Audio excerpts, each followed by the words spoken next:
Greater Islamic Bangladesh তৈরি করার যে ভয়ঙ্কর চক্রান্ত, যেটা খাগড়াগড়েও হওয়ার চেষ্টা হয়েছিল, আমি একবার দেখানোর চেষ্টা করব। গ্রেটার বাংলাদেশের যে দিবা স্বপ্ন, বৃহত্তর বাংলাদেশ গঠনের যে ভাবনা, এটা দীর্ঘদিন ধরে একজন মুক্ত মনা যাদেরকে বলা হয়, আমি গ্রামে গ্রামে বলবো প্রত্যেককে এটা ভালো করে বুঝুন। আইসিস এবং অন্য জঙ্গি গোষ্ঠী, তাদের দীর্ঘদিনের পরিকল্পনা ভারতের থেকে পশ্চিমবঙ্গকে আলাদা করে দেওয়া, কলকাতাকে আলাদা করে পাকিস্তান বা বাংলাদেশের সাথে মিশিয়ে দেওয়া, ভারতকে বাংলা থেকে বিচ্ছিন্ন করা, একদম কাট অফ করে দেওয়া, এবং তার পাশাপাশি বাংলা, অসম, ত্রিপুরাকে আলাদা করা, বাংলা, অসম, ত্রিপুরার কিছু অংশ নিয়ে গ্রেটার বাংলাদেশ তৈরি করার এই প্ল্যান। বাংলা সীমান্তবর্তী জেলাগুলো, সেগুলোও দেখাবো কোন কোন জেলাতে হাই অ্যালার্ট জারি করা উচিত, জিহাদের মাধ্যমে আলাদা রাষ্ট্র প্রতিষ্ঠা করা, এবং কিভাবে এই জিহাদটা হচ্ছে সেটাও দেখাবো। বারবার বলছি, চিৎকার করে বলছি, কলকাতা সহ দক্ষিণবঙ্গ দখল করা, এই পুরোটা প্ল্যান আজকের নয়, দীর্ঘদিনের। খাগড়াগড় এ কারণেই জঙ্গিরা জড়ো হয়েছিল খাগড়াগড়ে। এটা আমরা নই, বিমল শঙ্কর বাবু, কোনো রাজনৈতিক দল নয়, এনআইএ বারবার বলেছে যে খাগড়াগড়ের যে মাস্টার প্ল্যান, সেই মাস্টার প্ল্যানটা ঘোর বাস্তব। এরপরেও যদি আমরা চুপ করে থাকি, মিনমিন করি, মিনমিনে মিডিয়ার মতন, যদি গোপাল পাঠাকে নিয়ে না বলি, গ্রেটার বাংলাদেশের যে প্ল্যান সেগুলো এক্সপোজ না করি, তাহলে কেন সাংবাদিকতা করছি বিমল বাবু? ময়ূক, একটা কথা বলি, আমি সিপিএমকে নিয়ে বেশি কথা বলে খুব মূল্যবান সময় নষ্ট করতে রাজি নই, কারণ এত গুরুত্ব দেওয়ার কিছু নেই। বরং আমি সিপিএমকে ধন্যবাদ জানাবো, দয়া করে মোহাম্মদ সেলিমকে সামনে রাখুন। আপনারা মোহাম্মদ সেলিমকে সামনে রাখলে আপনারা শূন্য আছেন, শূন্যই থাকবেন, খুব বেশি ইম্পর্টেন্ট লিডারকে আনবেন না। মোটামুটি সিপিএমের 12টা বাজানোর পক্ষে এই নেতারাই যথেষ্ট। সিপিএমকে নিয়ে এর বেশি কথা আমি বলবো না, একটা শূন্য পাওয়া দলকে আর বেশি কি কথা বলবো। আমি শুধু কতগুলো ইম্পর্টেন্ট কথা বলি। এই বিষয়টা নিয়ে আমি 3-4টে জায়গায় লিখেছি, দরকার হলে তোমাকে লেখাগুলো পাঠিয়ে দেবো। দেখো, জিন্নার মতো এরকম একজন চতুর রাজনীতিবিদ এই উপমহাদেশে জন্মায়নি। কেন জন্মায়নি? কারণ জিন্না দেখো কোনোদিন জেলে যায়নি, জিন্না কোনোদিন আন্দোলন করেনি, অথচ কি আনন্দে পাকিস্তানটা বার করে নিয়ে চলে গেছে কংগ্রেসের মাথায় টুপি পরে।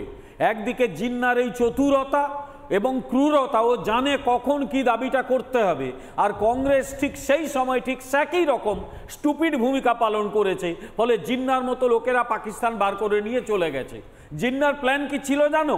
কলকাতা সমেত এই বর্তমান পশ্চিমবঙ্গের একটা বিস্তীর্ণ অংশ, তুমি ভালো করে বুঝে নাও। 1947-এ কলকাতা বন্দর হচ্ছে পূর্ব ভারতের শ্রেষ্ঠ বন্দর, ভারতেরও অন্যতম শ্রেষ্ঠ বন্দর। ঠিক সেই সময়ে কলকাতা বন্দরের ওপর এখনও নির্ভরশীল কারা?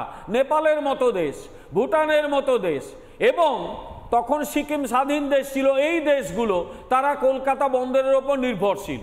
থার্ড পয়েন্ট, যেটা বাংলাদেশে কৃষিটা উন্নত, বিশেষত চট বা পাট, এইগুলো ভালো হয়, আর কলকাতার দিকে প্রচুর চটকল রয়েছে, আর তখন বর্ধমান পেরোলেই প্রচুর খনিজ এলাকা তৈরি হয়েছে।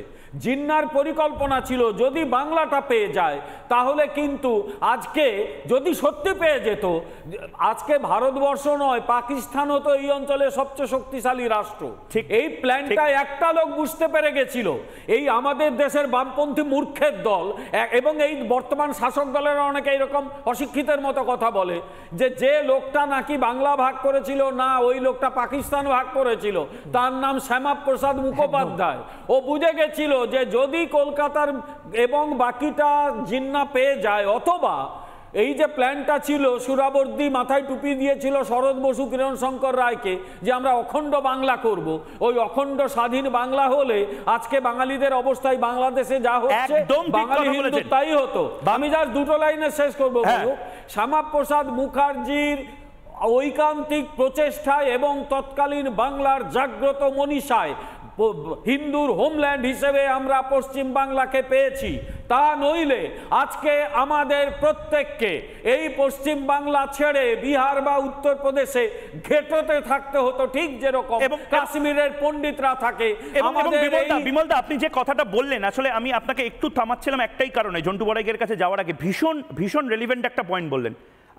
আমি জানি না, আমি খুব সহজভাবে দর্শকের সাথে কমিউনিকেট করতে ভালোবাসি, কিন্তু আমি এতটা সহজভাবে দর্শককে বোঝাতে পারতাম না। কিন্তু আমি পিসিআরকে বলবো, এই যে জিহাদ, এই জিহাদের কনসেপ্টটা, যেটা মোহাম্মদ আলী জিন্নাহ বুঝতে পেরেছিলেন বলে কলকাতাকে সেদিনও শকুনের চোখে দেখেছিলেন, যে খনিজ, জমি, হিউম্যান রিসোর্স, এই সমস্ত কিছু তাদের নিতে হবে, সেটা নিতে পারেনি বলে আজও এই জিহাদে এই হিন্দু সংকট দেখা দিচ্ছে। আজও জঙ্গি গোষ্ঠী তারা চেষ্টা করছে, স্লিপার সেল চেষ্টা করছে জমি জিহাদ করতে, অর্থাৎ বিভিন্নভাবে জমি জিহাদ, লাভ জিহাদ, ভোট জিহাদ, অর্থাৎ ডেমোগ্রাফি বদলে দাও, ভোটার আইডি কার্ড বানাও, এবং খনি জিহাদ, যেটা বিমল শঙ্কর নন্দ বলছিলেন। আমি এক এক করে খুব তাড়াতাড়ি দেখানোর চেষ্টা করব কিভাবে এই গ্রেটার বাংলাদেশ তৈরি করার চেষ্টা হচ্ছে। লাভ জিহাদ, লাভ জিহাদের ক্ষেত্রে ভালো করে দেখুন, গোটা বাংলার মানুষ ওই মুহূর্তে দেখুন, হিন্দু মেয়েদের প্রেমের ফাঁদে ফেলা, নির্দিষ্টভাবে স্লিপার সেল তৈরি করা এবং ছেলেদেরকে এগিয়ে দেওয়া, প্রেম করে বিয়ের পরই ধর্মান্তকরণ করার পরে তাদেরকে বিভিন্নভাবে বিভিন্ন দেশে নিয়ে যাওয়া বা সিরিয়াতে আইসিসে যোগ দেওয়ানোর চেষ্টা করা। আমরা এটা দেখেছি কেরালা বা বিভিন্ন জায়গাতে দেখেছি। লাভ জিহাদের পাশাপাশি আরেকটা ভয়ঙ্কর জিহাদ, যেটা নিয়ে বারবার আমরা সরব হয়েছি, আমি জবাব চাই বাংলা একাধিকবার করেছি, জমি জিহাদ। বিয়ের ফাঁদ পেতে জমি হাতিয়ে নেওয়া, বিভিন্ন রোহিঙ্গা কলোনি তৈরি করা, সম্পর্ক গড়ে হিন্দুদের জমি হস্তান্তর বা হিন্দুদের জমি লিখিয়ে নেওয়া নিজেদের নামে। জমি জিহাদের পাশাপাশি ভোট জিহাদ, যেটা আরো মারাত্মক, এটা হচ্ছে প্রতিবাদ। হিন্দুদের ভোট দিতে বাধা দেওয়া, যেখানে যেখানে হিন্দু পপুলেশন বেশি সেখানে বোমা মেরে বা এমন অশান্তি সৃষ্টি করে ভোট দেওয়া বন্ধ করে অন্য সরকার তৈরি করা। এটা 46-47 হয়েছিল বলেই হিন্দুদের জেগে ওঠার সময় এসেছে, এলাকাকে সংখ্যালঘু অধ্যুষিত করে ফেলা। এবং তার পাশাপাশি যেটা ভয়ঙ্কর, যেটা কেউ বলে না, বাংলা টেলিভিশনে রিপাবলিক বাংলা বলেছে, এবং আমি ধন্যবাদ জানাতে চাই বিমল শঙ্কর নন্দকে, খনিজ জিহাদ বা মিনারেল জিহাদ নিয়ে কথা বলা, অর্থাৎ খনিজ চুরি করে সরকারের ক্ষতি করা, সরকারের এক্সচেকার, যে কারণে ফেক কারেন্সি নোট অর্থাৎ নকল টাকা ভারতের ইকোনমিতে ঢুকানোর চেষ্টা করে জঙ্গিরা, ঠিক সেভাবে খনিজ জিহাদ এবং সেই খনিজ সম্পদ নষ্ট করা বা স্মাগল করাতে কাজে লাগানো হচ্ছে বিভিন্ন রাজনৈতিক দলের নেতাদেরকে বোকার মতন। খনিজ এবং খনির দখল না পেলে সম্পদ নষ্ট করা এক ভয়ঙ্কর জায়গা। এবং এটা বিমল শঙ্কর নন্দ যে কথাটা বলছিলেন, জন্টু বড়াই, এই ফিফথ কলামনিস্ট যাদেরকে আপনি বলেন বা পঞ্চম স্তম্ভ, এই বোকার দল, এরা বুঝতে পারছে না আমাদের কি আরেকটা ডিরেক্ট অ্যাকশনের ডের মতন অপেক্ষা করতে হবে। আমি ঠিক এই পয়েন্টটা বলছি যে দেখো, অবিভক্ত বাংলার মুখ্যমন্ত্রী সোহরাবর্দী, সেই সময় পণ্ডিত, হিন্দু বাঙালি পণ্ডিত, ওই মন্ত্রিসভায় একাধিক, শ্যামাপ্রসাদ বাবুর মতো বিচক্ষণ মানুষ স্যার বলছিলেন, তারপরেও তিনি কতটা বড় ধূর্ত যে সরকারকে ইনঅ্যাক্টিভ রেখে ডিরেক্ট অ্যাকশন ডে করে সোহরাবর্দী হাত গুটিয়ে হিন্দুর নিধন দেখেছেন। হরেন ঘোষের মতো লোক, তারপরে পাক সার্কাসে একাধিক লোক, সবচেয়ে বড় হচ্ছে সুকুমার চক্রবর্তীর মতো, যাদবচন্দ্র চক্রবর্তীর মতো গণিতজ্ঞকে কেটে কুচি কুচি করে দেওয়া হলো কলকাতার বুকে। ডিরেক্ট অ্যাকশন ডেতে এত মৃত্যুটা হয়েছিল সরকার ইনঅ্যাক্টিভ থেকে। ওই ঐতিহাসিক প্রেক্ষাপটটা কি আবার ঘুরে এসেছে? আমি কেন কালকেও তোমার চ্যানেলে বলেছিলাম যে এই যে থ্রেডগুলো দেওয়া হচ্ছে, জিন্না 46-এ সোহরাবর্দীর বাঁধানো গল্পে কিন্তু তাল মিলিয়ে ব্রিটিশদের কাছে বলেছিল যে what is the use of Bengal without Calcutta. এটার পিছনে অনেক ডাইমেনশন আছে, আমি সেই প্রেক্ষাপট তুমি আলোচনা করেছো, বাকিরা করেছে।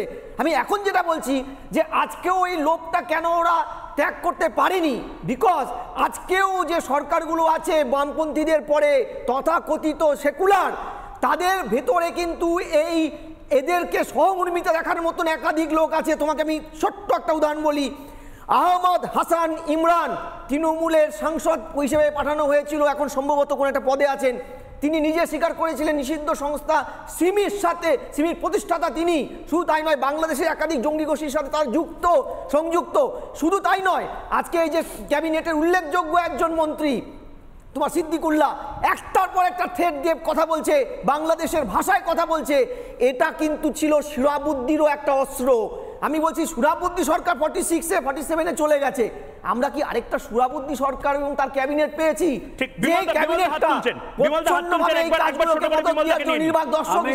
কথা বলি ময়ূর, সেটা হচ্ছে যে জেহাদের কথা বললে মূলত একটা ধর্মীয় জিহাদ, ইসলামিক জিহাদ, সেটা সেই সময় সফল হতো না যদি এক ধরনের পলিটিক্যাল জিহাদি গোষ্ঠী তাদের সমর্থন করত। এবং সেই পলিটিক্যাল জিহাদি গোষ্ঠী হচ্ছে এদেশের এই রাজ্যের বামপন্থীরা। তাই বামপন্থীদেরও আমি জেহাদির মতোই মনে করি। তারাও কিন্তু সব ভুলে এই যে ভারত ভাগকে সমর্থন করেছিল, এদেরও চিনে নেওয়ার সময় এসছে, এদেরও কিন্তু বুঝে নিতে হবে। তাই আজকে মোহাম্মদ সেলিম যেটা বলেছে নতুন কোনো কথা নয়, ওটা ওদের মনের মধ্যে রয়েছে। এরাও আসলে আরেক ধরনের জেহাদি শক্তি। জেহাদ মানে কেউ বিরোধী রাখতে চায় না, বামপন্থীরাও বিরোধী রাখতে চায় না। এই আমি বিমল শঙ্কর নন্দ আমি শুধু দেখাতে চাই এই পরিস্থিতিতেও কেউ যদি বাংলাদেশের ভাষায় কথা বলে, এবং আমার তো খুব খারাপ লাগছে হিন্দু সনাতনী কমরেডদের জন্য, হিন্দু সনাতনী সিপিআইএম এর যারা কমরেড ক্যাডার সমর্থক রয়েছেন তাদের জন্য। মোহাম্মদ সেলিম তাদের প্রধান হয়ে এই ভাষায় কথা বলছেন।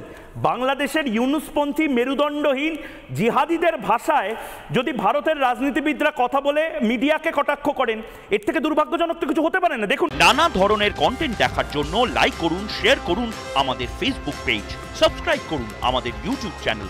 পাশাপাশি অন্যান্য ব্রেকিং নিউজের জন্য অবশ্যই চোখ রাখুন রিপাবলিক বাংলায়।